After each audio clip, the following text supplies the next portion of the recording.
Rabbi, how do you reconcile your conviction in Judaism, knowing that you grew up with these beliefs? Did you grow up with Judaism? That you grew up with these beliefs and might be biased towards them to some degree, especially when others hold equally strong but contradictory religious beliefs. In other words, how can you be so sure that Judaism is right? Well, we said it first.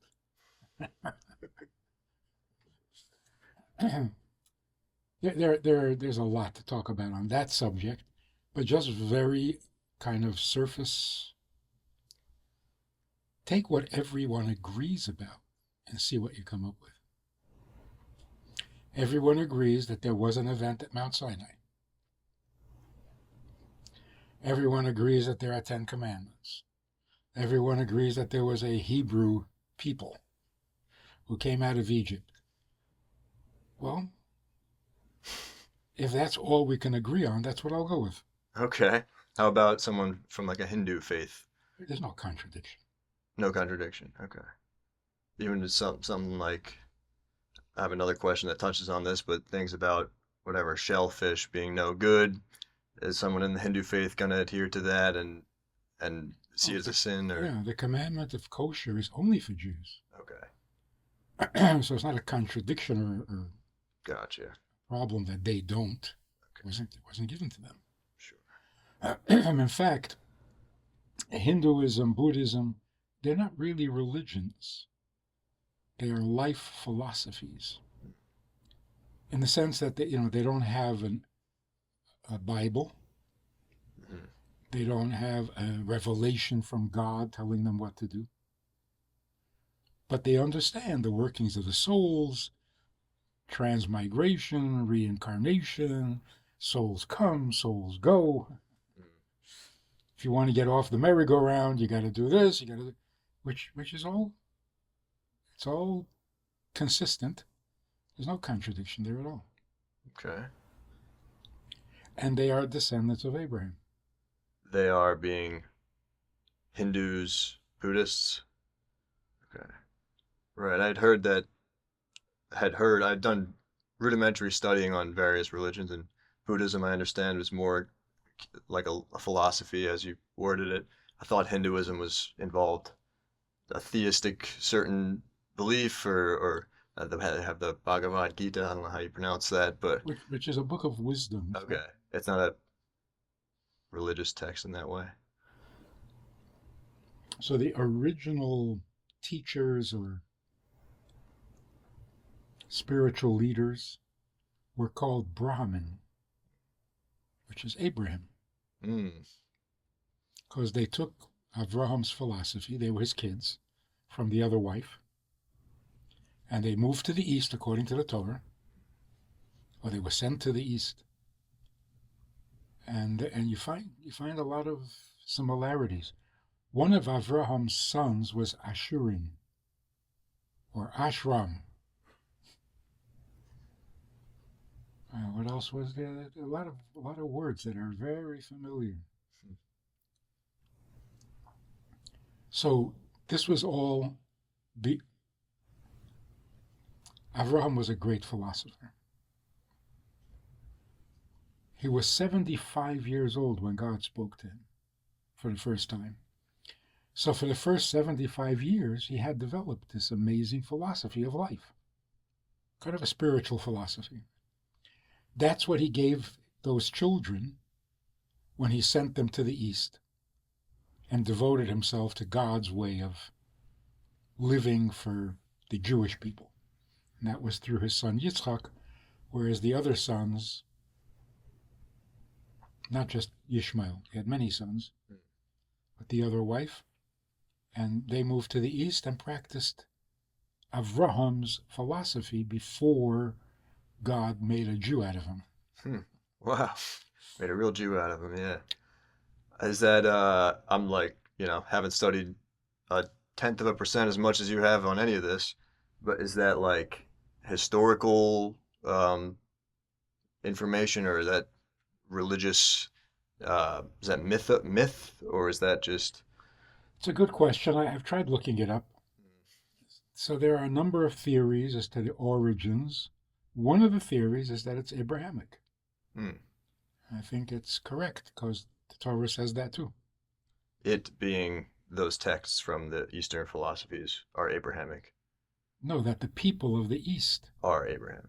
lived by a are his descendants, Okay. and they lived by his philosophy. So Interesting. anyway, to get back to your question, so I don't see that we're more right. I'm just looking at what no one disagrees with. Okay. So there are Jewish people. They were given the Bible. They were given the commandments. They were the chosen, the nation of priests. Other people want to do it differently. It's not a contradiction. Okay. So the debate as to which religion is correct, what's the debate? Yeah. I see what you're saying. I might not be able to articulate what is like sort of a follow-up, but it's like it seems like there would just be less, there would be fewer, for example, huge conflicts between people who believe so wholeheartedly in these things. If it was like, well, we agree on enough, we'll just take that and then leave the rest. Right. The only problem is when you think you have to force everybody else to do it your way. Mm. So I guess the early Christians didn't disagree with a single thing about Judaism, but they believed that whatever they're doing, Jews should do too. So Right. leave us alone. Yeah. Do your thing. That should be the motto. Leave us alone. At least. Okay, cool. I mean, I'm sure there's more you could dig into that, but I'm coming up blank, so I'm gonna go back to my list. The same with Islam. Sure. We got along fantastically Yeah. until they decided that we have to be Islamic. Yeah. Yeah. Then the good relations kind of dwindled a bit. And it was very good. It was very good. Right. All right. Put a pin in that one in case something else comes up, but Okay. I'm very satisfied with that answer for now. Okay, here's the next one I had written down. When I think of the world as as divinely created yet inexplicable, a theistic perspective without subscribing to any specific religious or textual belief system, I feel more awe and reverence than when considering the idea that God handed down a rule book with seemingly mundane details like avoiding shellfish, wearing hats all the time. What's with the shellfish? I did say I was coming back to the shellfish. It's an easy, Well, nothing else. You like shellfish? I love shellfish. In fact, this is mostly about shellfish. Avoiding shellfish, wearing hats all the time. We're all wearing hats. What would you say to someone who, like me, feels less connected to God when that relationship is mediated through what appears to be a historical and sociological document? Well, first of all, there's nothing wrong with a historical sociological document. Nothing wrong with it. The question is this. If you recognize a creator, which you really have to. I do. Yeah, there's no way around that. That's ridiculous. If there is a creator, then the primary question should be, why? Because a creator means a voluntary, intentional act. So if he didn't have to do it, but chose to do it, what was his reason? Or purpose? I'm not asking him to justify, but what are you hoping to accomplish? Right. What is it for? That's a very theological question. It very logically follows, if you are the creator, what you do this for? Secondly, it deals with a human need that also can't be ignored. The constant seeking of purpose. Why are we here? And that question has never stopped. It's never gone away. Even though we've not found the answer very often. But there was never a time in human history that we weren't asking that question. Now it turns out, partly because we're comfortable and affluent, it turns out that that question is actually critical. If we don't find an answer, we literally get sick. If I can't find an excuse for my existence, I cannot exist. And I experienced this years and years ago when I first started teaching. This woman comes over to me and says, I'm going to kill myself. She has a plan, she knows exactly how, and today is the day. Today I'm going to kill myself. Why? Because it's all meaningless. Everything is meaningless. There's no meaning to it. So I said, everything's meaningless? She says, yeah. Everything? She says, yeah. I said, well, then why do you have to kill yourself? Great answer. It's all meaningless. Sit and get old. Hang around. You'll die eventually. What's the hurry? All right. It's all meaningless. No. If you believe you're not purposeful or you're not needed, you cannot. It's a human instinct. So, give me liberty or give me death? Not so wise. But give me a purpose or give me death seems to be an organic human response. If I'm useless, I'm out of here. So, the Torah answers these two questions. Number one, why did God do this? And number two, why am I here? What is my place in this whole picture? So without the Torah, yeah, I recognize God as the creator. It's beautiful, amazing.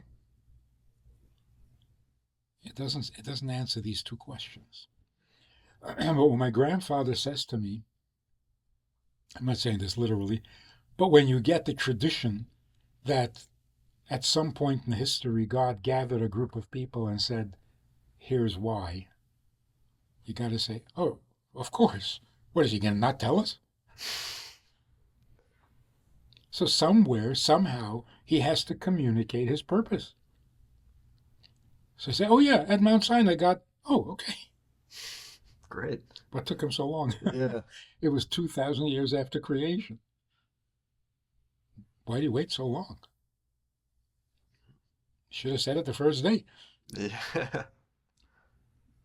But it seems God gave us 2,000 years just to humanize. Like grow up. Yeah, yeah. And once we were mature and bar mitzvahed, then he gave us the Torah. So the Torah is not suggestions on a good life. It's how do you achieve the purpose for which he created the world? Okay. Which is more about him than about us. Right. And I guess it would be the kind of combination of those two things where not only do you need the Torah, but hey, look, he gave it to us. That's why you embrace it. Because I would say my first thought while you were describing the first part of your answer was, I forget what it's called, but there's a logical fallacy, like it would be bad if X were the case, therefore let's negate X. So it would be bad if he never told us what to do, therefore, oh, of course, so he's going to tell us what to do. He'll give us a Torah, let's believe the Torah. By itself, that's not enough for me, but you're at least convinced, most observant Jews are convinced he actually did, and how could we have this story if there weren't? Yeah, so whether he did or not is a historic event. It's not we think he did. Mhm. Our grandparents were there. We came out of Egypt, Yeah, fought our way to Israel, still fighting. yeah. That's a historic.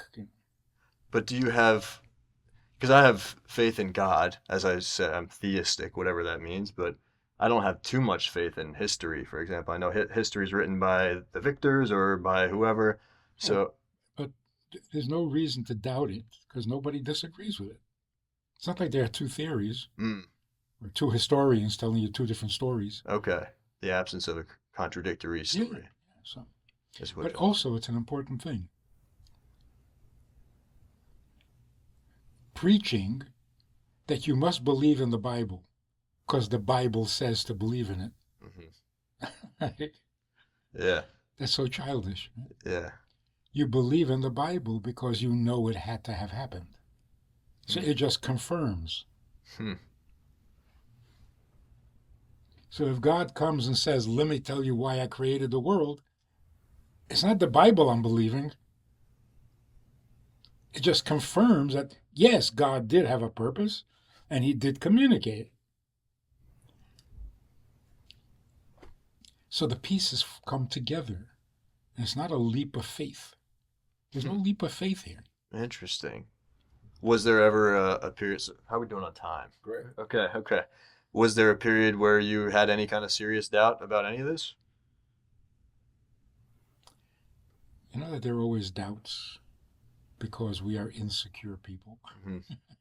We doubt ourselves. So I very often doubt my conviction. I Mm, don't doubt the information. okay. But how seriously do I really take this? I got some doubts. Okay. But I'm not going to say maybe there's no God. You can't keep reinventing the wheel Yeah. or you're frustrating your life. Yeah. That one's get rid of that. Uh, but the whole religion, as opposed to just atheism, which for me, I agree with your very first thing. Like, just get rid of that. That's baloney. But the religion itself makes sense to you. It's maybe your I own. don't even call it a religion. Okay, right. Religion involves some leap of faith. There is Interesting. no leap of faith You're just doing what what God wants. because even believing in God is not a leap of faith. Right. That I agree with. Right? It's a necessary logical conclusion that you have to be blind not to. Hmm. Right? Okay, so if he's an intelligent creator, we're expecting aliens to come talk to us, Yeah, right. which, Never know. but if the creator has a purpose for us, of course he's going to communicate it. And not to each individual so that we can argue about what he said Mm, and just create another war. right. He's going to gather us all, an entire nation, and say, you're all going to hear the same thing. Hmm. And don't walk away debating what you heard. Interesting. On the topic of debate, this is not one of my pre-writtens, but you're giving me an idea here. I mean, isn't that coming from a not super learned perspective, isn't that kind of central to Judaism to discuss and to modify, not modify, but like say, what does this mean? Let's have a consensus here. All right, that's locked in. 5 years from now, oh, actually, what do we think about this? And it's kind of a communal thing that always cast in shadow or cast in doubt that whole it's set in stone, it's right in front of you thing to me. That it's kind of like, oh, well, this rabbi 400 years ago made a good point, so we do that. Does that contradict at all for you? Not really, because most of the Torah remained oral. Right. The 613 commandments, you'll read the Torah from cover to cover. You'll never see them. Right. They're embedded. Once somebody points it out, oh, is that what it meant? So most of the details were transmitted orally from Mount Sinai to consecutive generations. At some point, you're going to start forgetting. Hmm. So it was like preserving the memory. So the sages all got together and said, let's compare what we were taught. Mm. And if there's any discrepancies, let's work this out because we can't have that. So they kind of sorted out the those teachings that were not consistent. Like my rabbi said it was kosher. No, my rabbi said it wasn't. Well, let's figure out how that happened. Was he talking about weekday or was he talking about on Shabbos?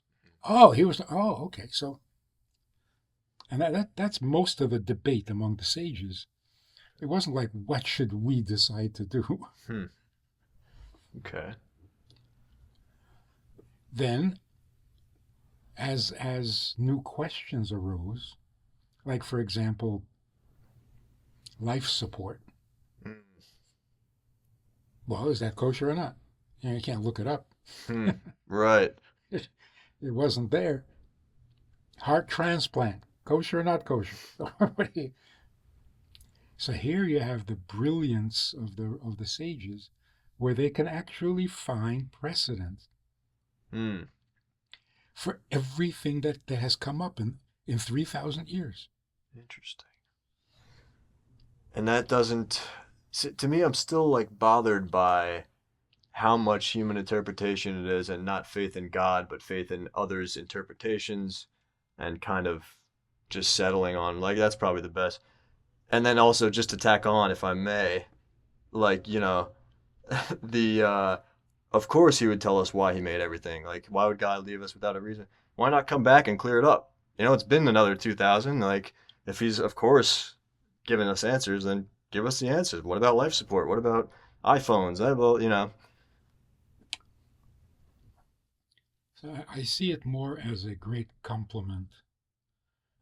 God gave us freedom of choice. Handle it. Hmm. I'm going to come every day and, you know, it's a great compliment. I gave you the guidelines. I gave you the book of directions. Hmm. Handle it. And if you don't know, well then work on it. Have some agency. Yes. Yeah. And if you get it wrong, well, face the consequences. But Yeah. don't come running back every day. Oh, should I do this? Should I do this? Yeah. It's time to grow up. I like that. So it's a very mature. It's a maturing process. It's not a static religion. Interesting. Okay. Did you have more on that? Because I may have one more pre-written question. Right one. All right, let's see. Uh, okay, here's one. Uh, okay, so much cultural richness, this is my opinion. So much cultural richness and variety comes from the interaction between people who live different ways of life, even from secular or less observant Jews who don't consciously follow the Torah or follow it at all, or non-Jews, whatever. Do you think that if everyone fully followed the Hasidic way of life, or even just fully dedicated themselves to the Torah, um, whatever that means for them, that we'd lose some of that richness? For example, I'm inspired by lots of rock bands and non-Jewish musicians or Jewish musicians who aren't super observant. You may have talked to some, I don't know. Some of whom live or create in ways that seem sinful by Torah standards. So yeah, there are a lot of things that make life feel exciting. I kind of rambled here. Exciting, mysterious, meaningful, yet they seem to contradict the Torah, these things that I seem to find meaningful. How would you convince someone like me who feels this way that it's either not a contradiction, which may be the case, or that I'm misinterpreting the outlook or some other thing? If you believe God created the world, then there is nothing in the world that you're not interested in. It's all His creation. It's all fascinating. Like the Rebbe told this scientist who said, "We don't believe in life on other planets, do we?" And the Rebbe said, "You're a scientist. What do you mean you don't believe? Go take a look." Mm. And if you had to guess, why would you assume less of God's creation when you can assume more? So if you had to guess, assume that there is more life and that there's so much more to discover yet. Why say less? Not a good mentality.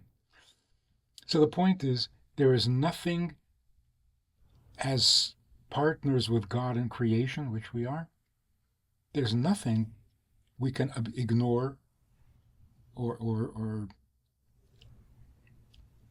or not have an opinion about. Of course, you can have an opinion that it's good, you can have an opinion that it's terrible, because terrible is terrible. So when you say there are things out there that inspire you, to what? See, that's the crucial question. If I know where I'm headed, anything that will inspire me in my direction, I'm going for it. If it takes me away from my direction, what am I doing? But to check it out, see what's there. Where's the goodness? Does it have some potential? Can it inspire? Yes. If you find out that it's really nasty, ugly, and then even legally, you're probably not allowed to do it. Yeah. Okay. So if I'm making rock songs Friday night smack in the middle of the Shabbos and full of curse words, but I'm feeling like I'm inspired, whatever. And even though I'm newly interested in Torah and maybe I should follow it more adherently, that's no contradiction or what? Ideally, maybe it's a bit of a stretch, Yeah. but if it's inspiring you, Yeah. you're going to keep Shabbos eventually, Mm. because it all leads back to godliness. Otherwise, it's not an inspiration; it's a depression. Mm. If it doesn't move you up the ladder, Mm. why is it inspiring? Hmm. It could be stimulating, but that's not the same thing. Sure. Sure. Stimulating can be very bad. Yeah. So, Bob Dylan's music doesn't inspire you? It does, but also does. Other people's music does inspire me as Yeah. well. Yeah. So what? Bob Dylan is a tzaddik? Keeps all the commandments? Oh no, that's what I'm asking. Yeah. Yeah. But there's something there that inspires, Right. because there's an innocence to him, a little truthfulness. And if you experience truthfulness, it'll lead you in a good direction. Okay. People who are out to corrupt you, you're not going to find inspiration there. Okay. Sounds like a more lenient kind of response than I would maybe predict.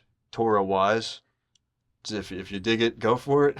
No. Okay. If it's part of God's world, you have to check it out. Sounds good. I dig that. All right. But without losing your identity. Become a chameleon. Mm, Know where you're going. Check it out. Because the world is our responsibility. So to be blind to 3/4 of the world?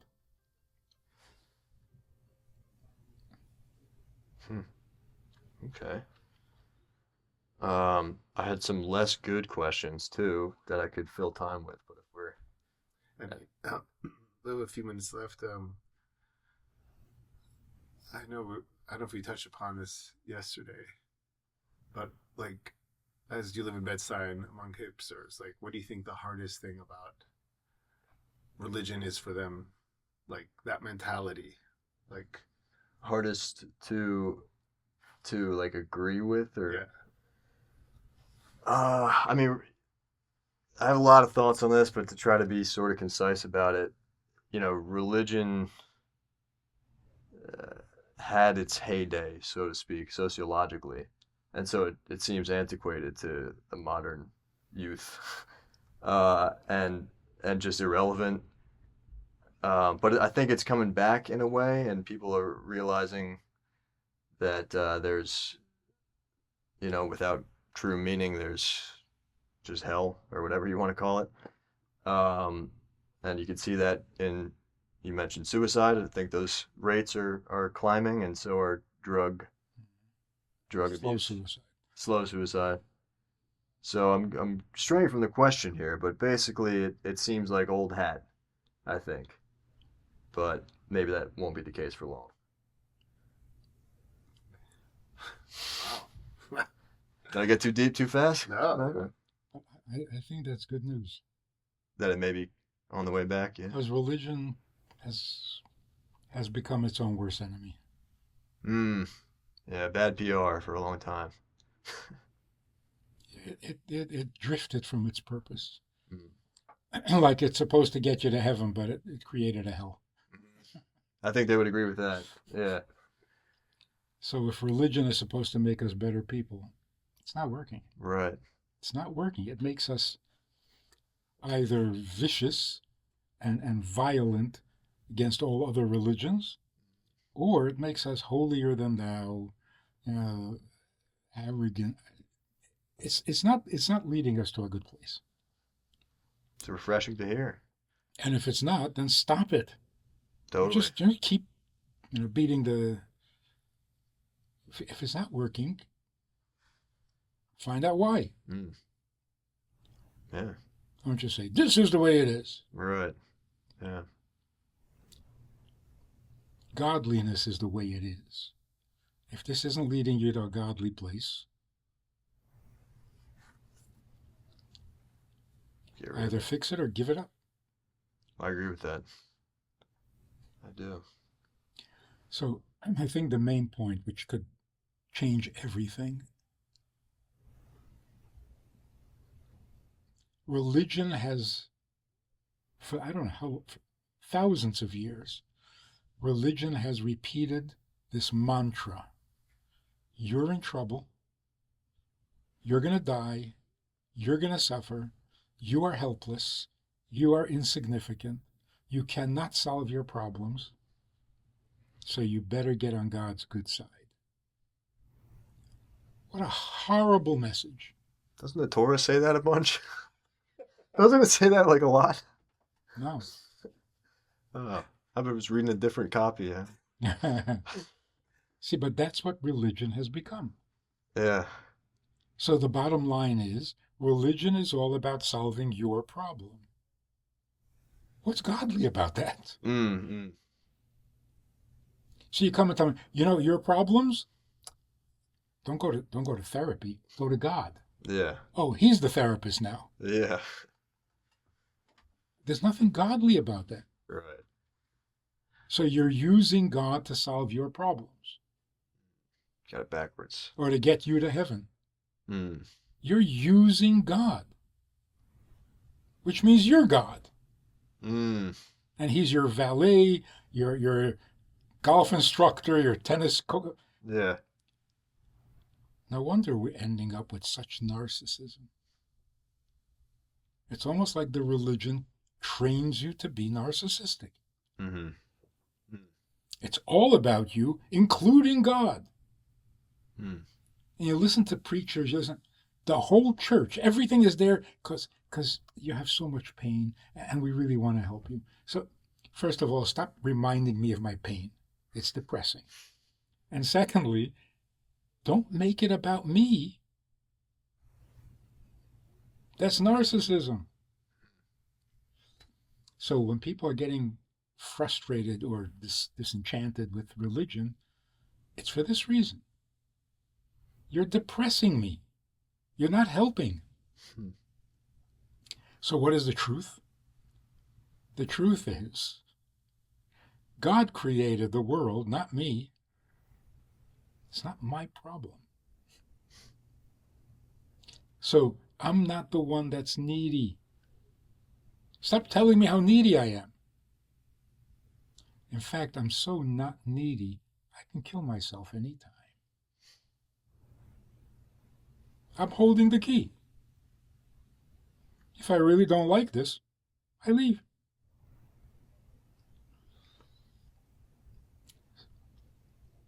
So to put it very dramatically, if tomorrow the world simply ends, no one suffers, no nuclear disasters with people, just over, fade to black, gone, the world is over.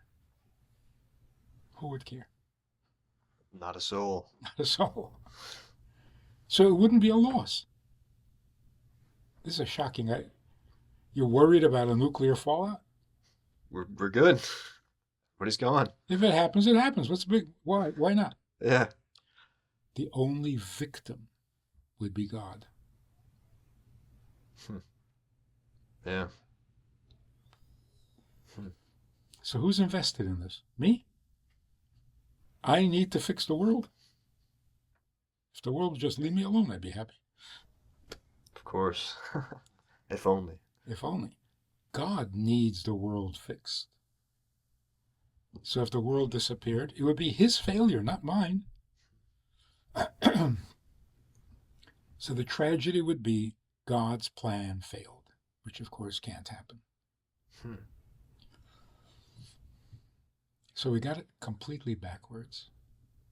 So the message today to the non-Jewish world is, get off your knees. Stop begging. It's embarrassing. Stop begging and using God and start serving him because he's waiting for you to complete the job. It's psychologically so healthy and theologically so sound.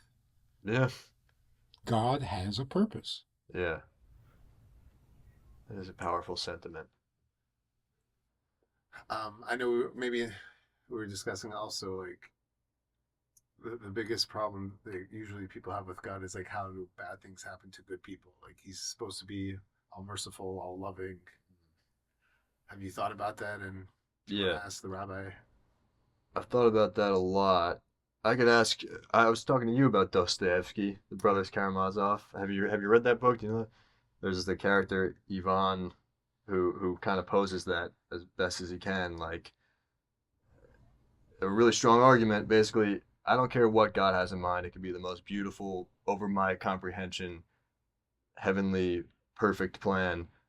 If there are children suffering for no reason, children being tortured, children getting killed in wars, innocent, never sinned, pure children undergoing awful fates, I don't care what God has in mind. It's not worth that. And so that, I think, the book is supposed to, I think, maybe say, it's all good, just have faith, bro. Which, maybe that's a good answer to that. I don't know if it's a super satisfying answer to it. I guess what would you say to that argument from a fictional character representing Dostoevsky? It's not only him. The sages long time ago asked, why do the righteous suffer? It's not a new question. Right. To have a completely satisfying answer, you would have to become a monster. Why would you ever be satisfied with an answer? It's like, take away the pain of suffering. No. Don't turn me into that. That's a Nazi. So no, we would not accept an answer, no matter how convincing it is, because we don't want. We don't want to become callous or indifferent. It's part of our humanity that we can't make peace with that. So the desire to find peace of mind with that, I think that's what Job is saying, Dostoevsky is saying. He's saying there's a problem here and I'm not letting it go. Correct. That's the right response. On the other hand, what do you want to do about it? Yeah. So if you don't believe in God, they'll stop suffering? Yeah, right. I guess yeah. Like somebody asked a rabbi, you believe in God? He says, yeah. He said, why was there a Holocaust? He says, wow, good point. Okay, I don't believe in God. Let me ask you a question. Why was there a Holocaust? Nice. Yeah. Right back at you, yeah. So what have you... I think that's why the conclusion is just make peace with it. Make peace with it because it's not going away. Right. So you say, okay, so I'm going to stop believing. Oh, that's a solution. Where's the solution? Yeah. Better to continue believing that somehow, somewhere, it'll all turn out right. It's a nice thought. How does that sit with you? Any questions? Yeah, I mean, that's all you can do is either say, well, I hope he's not just evil and all powerful and not omnibenevolent. That would be a bummer, but possible. But yeah, that seems it's kind of that's what is a leap of faith. I think believing in God is the easiest philosophical, theological thing. Yeah. The leap of faith for me is hope this is all good, like whatever's Right, going right. on. The only thing we don't understand about God, Mm, we understand his existence, we understand his infinity, we understand his oneness, we even understand his purpose. The one thing we don't understand is his sense of justice. mm, sounds right. Yeah, But then again, he's God. we could never He's understand. looking at things from a completely different angle. Right, right. So it's not surprising that we don't understand. But again, it's not a leap of faith, it's trust. He created the world, he kept it going. Something's going on here. So I like to say, I trust in God because he's a creator, not a destroyer. Mm, So whatever is happening, it's part of creation. sure. He doesn't suddenly become a destroyer for a weekend. Hmm. Yeah. Yeah. Wow. Creative pain? I don't want to believe in it, but it's very, very possible. Right. In order to get to the joy, you got to go through the pain. Well, I don't like the idea, but if that's what's happening, let's go for it and get to the joy. Yeah. Well. Yeah. Did you have another follow-up one? I could think of more, but I know you got stuff, right? Yes. So it's Yeah. just the beginning. Yeah. So I think the conclusion is the Torah is not a religion, and Judaism was never a religion. If God gathers a group of people and speaks to them, they become religious. We heard God, he said do this, we do it. Yeah. So two things about religion. First of all, that it's completely based on faith. You have no rational reason or excuse for believing anything you believe. Like the belief in Christianity. Oh, he was born under a certain star. Okay. He was born without a father. Yeah, poor guy. Everyone should have a father. Shit.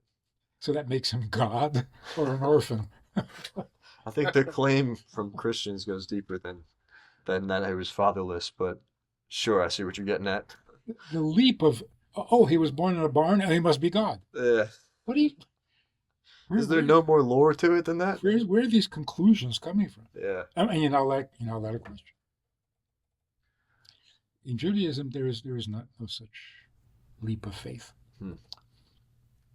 Secondly, the purpose of religion is for your benefit, to get you to heaven, to save you from Satan.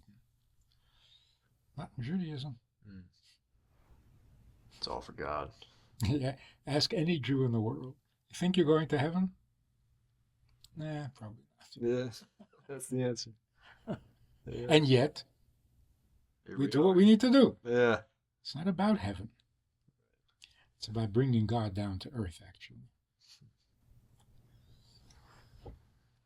So if you blow yourself up, you're not going to get any virgins. Let alone 72. All right.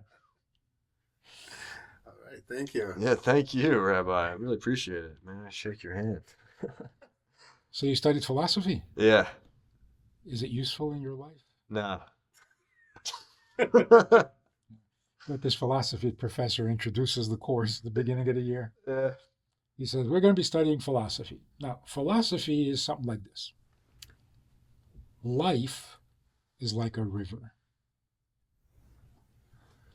How is it like a river? Okay, so it's not. That's philosophy 101. That's great. I'm going to use that if I may. I love that. Oh, man. Thank you. Yeah, thanks, guys. Fanny pack. Hope that was recording.